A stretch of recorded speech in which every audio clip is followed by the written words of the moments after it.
Notre Saint-Père le Pape François est retourné à Dieu ce matin.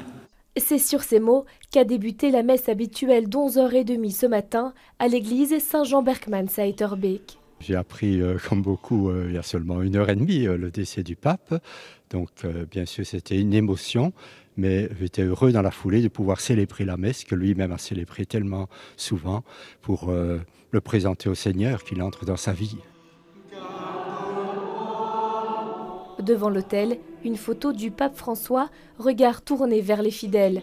Il a marqué les esprits par son extrême simplicité tout au long de son pontificat.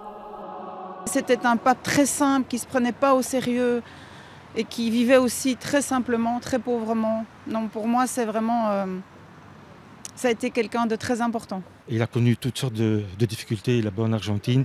C'est un homme qui sait de quoi il parle. Très humanitaire, proche de tous les défavorisés, des réfugiés, de tout le peuple en souffrance. Il y a quelques mois encore, le pape François était dans cette église. Il est venu ici en Belgique au mois de septembre dernier. Avec les personnes, il a été magnifique.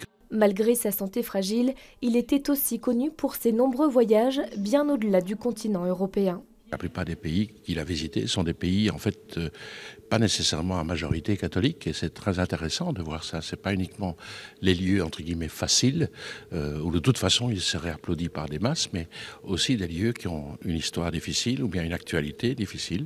Proche des pauvres et des migrants, c'est en ces termes qu'on le qualifie. Pour les fidèles, il est et restera un modèle. C'est un modèle qui nous a accompagnés, qui nous guide. Et on rend grâce à Dieu pour tout ce qu'il nous a donné. Et qui nous donnera, je pense, du haut du ciel, parce que la vie est plus forte que la mort. Il faut faire confiance, l'esprit soufflera. Et il est à espérer que nous allons avoir un homme de la même trempe que le pape François. Comme ces Bruxellois, des millions de fidèles ont prié ce matin à travers le monde pour le repos de son âme.